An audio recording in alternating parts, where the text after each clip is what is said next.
ទៅដល់មិត្តភក្តិទាំងអស់ហៅផឹកបានតែមួយថ្ងៃហ្នឹងទេប្រកាសដំនឹងឆ្នាំនឹងឈប់ផឹកហើយប្រកាស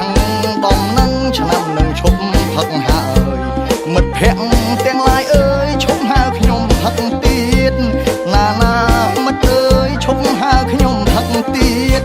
ឆ្នាំនេះកែខ្លួនឈប់ធ្វើរឹងចោលម្សៀតឆ្នាំនេះណាកែខ្លួនឈប់ធ្វើរឹងចោលម្សៀតរៀបរឹកពីមីយាតក្រែងមានអ្នកព្រមស្រឡាញ់ណាមិត្តអើយក្រែងមានអ្នកព្រមស្រឡាញ់ប្រកាសដំនឹងឆ្នាំនឹងឈប់លើកដាច់ប្រកាសណាអាដំនឹងឆ្នាំនឹងឈប់លើកដាច់នៅផ្ទាំងថែទាំសាច់ឲ្យរៀងសង្ហាដូចគេណាមិត្តអើយឲ្យរៀងសង្ហាដូចគេចាស់ក្រុមថ្មីឈប់ហៅផឹកបានទីក្រុមចាស់ក្រុមថ្មីឈប់ហៅខ្ញុំផឹកបានទីខ្ញុំមិនចូលចិត្តទេគ្រឿងសវឹងអត់បានការណាមិត្តអើយគ្រឿងសវឹងអត់បានការពុកលឺម៉ែគាត់លួចសពគ្នាថាលឺពុកលឺម៉ែគាត់លួចសពគ្នាថាចង់ឲ្យខ្ញុំរៀបការគាត់ចង់បានចៅពណាមិត្តអើយគាត់ចង់បានចៅពសម្បីតែម៉ែឲ្យគាត់ចង់បានចៅពដែរចាំកាលចាំឈប់ផឹកយើង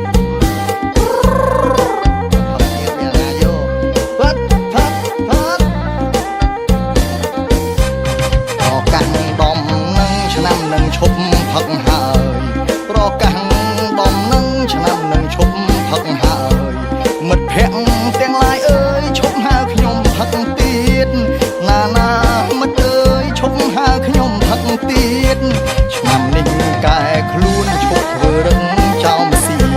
ឆ្នាំនេះណាកែខ្លួនឈប់ធ្វើរឹងចោលម្សៀតរៀបរឹកពីមីយាតក្រែងមានអ្នកព្រមស្រឡាញ់ណាមិត្តអើយក្រែងមានអ្នកព្រមស្រឡាញ់ប្រកាសដំនឹងឆ្នាំនឹងឈប់លើកដាច់ប្រកាសណាអាដំនឹងឆ្នាំនឹងឈប់លើកដាច់នៅផ្ទាំងថែទាំសាច់ឲ្យរៀងសង្ហាដូចគេណាមិត្តអើយឲ្យរៀងសង្ហាដូចគេចាស់ក្រុមថ្មីឈប់ហៅផឹកបានទីក្រុមចាស់ក្រុមថ្មីឈប់ហៅខ្ញុំផឹកបានទីខ្ញុំមិនចូលចិត្តទេគ្រឿងសវឹងអត់បានការណាមិត្តអើយគ្រឿងសវឹងអត់បានការលឺពុកលឺម៉ែគាត់លួចសពគ្នាថាលឺពុកលឺម៉ែគាត់លួចសពគ្នាថាចង់ឲ្យខ្ញុំរៀបការគាត់ចង់បានចៅពណាមិត្តអើយគាត់ចង់បានចៅព